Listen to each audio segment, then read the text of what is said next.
Hello. आपको जैसे पता है कि राजस्थान लोक सेवा आयोग के एग्ज़ाम के लिए हमने 90 डेज़ चैलेंज लिया है।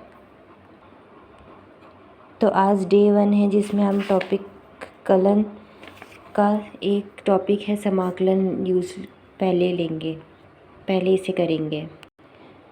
तो हम बात करते हैं समाकलन की, जिससे 4 से 5 क्वेश्चन आएंगे। इसके 3 पार्टीशन है, निश्चित अनिश्चित समाकलन से 1 क्वेश्चन, निश्चित समाकलन से 2 क्वेश्चन और इसके अनुप्रयोग से 1 या 2 क्वेश्चन। ऐसे कुल मिलाकर ऐसे 4 से 5 क्वेश्चन आते हैं। निश्चित समाकलन में भी 5 टाइप से, जैसे मानक सूत्रों पर आधारित प्रतिस्थापन विधि, खंडशः समाकलन, बीजीय फलनों का समाकलन और त्रिकोणमितीय फलनों का समाकलन।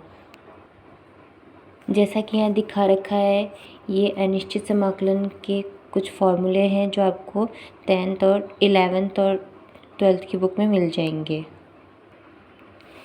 हम पीवाई की क्वेश्चन की बात करते तो फर्स्ट है मानक सूत्रों पर आधारित, जिसमें आपके ये क्वेश्चन आ रखा है 2nd ग्रेड 2013 में। e⁻x log 1 d का अवकलन करना है, हमें समाकलन करना है 1 के सापेक्ष।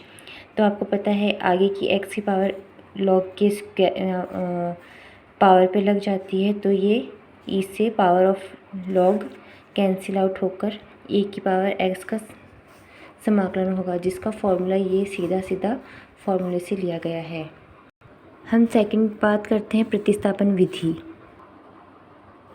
सेकंड है प्रतिस्थापन विधि, जिसमें हम इस क्वेश्चन को देखते हैं।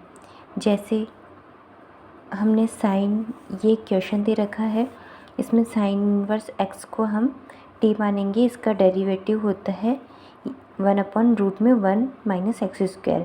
इसको हम dt इसका अवकलन कर देंगे। हमने जो मान माना है वो यहाँ रखेंगे।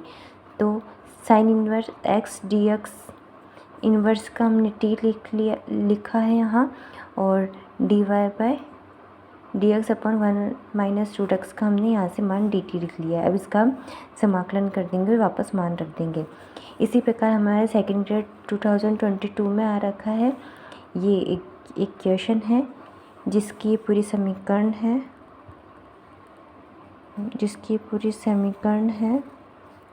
इसमें हमने यहाँ a और b का मान पूछा है, तो हमने इसको t माना है और इसका अवकलन किया है। हमने इसमें हमने ये दोनों मान रखे हैं यहाँ, और हमने इसका साइन a + b का यहाँ फॉर्मूला यूज़ हुआ है।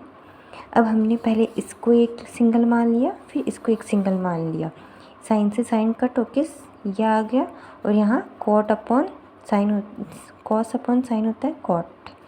ओके, देन हमने यहाँ इसको, ये अल्फ़ा है, इसका किसी के dx के सापेक्ष होगा नहीं, dt के सापेक्ष होगा नहीं, तो हमने यहाँ t ले लिया है।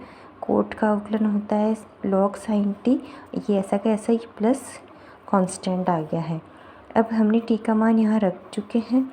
अब यहाँ इसको हम सब अंदर से इनको इंटू कर लेंगे। इंटू करने के बाद हमने यहाँ पे तुलना कर दी है हमारी इस समीकरण से, जो हमें a और b का मान निकालना है। ये हमने यहाँ समीकरण रख दी है ताकि आपको अच्छे से दिख जाए। और ये ऐसे हमने अब इस a की जगह हम यहाँ हमारा क्या आ रहा है, cos अल्फ़ा, और इस b की जगह हमारे सेम आ रहा है, हमारे इस b की जगह साइन अल्फ़ा आ रहा है। ये कांस्टेंट, ये पूरा c बड़ा वाला c हो जाएगा, कैपिटल C। तो ये ऐसे हमारे साइन a और b के मान आ चुके हैं। हम नेक्स्ट वीडियो में खंडशः समाकलन, बीजीय फलनों का समाकलन और त्रिकोणमितीय फलनों का समाकलन देखेंगे। धन्यवाद।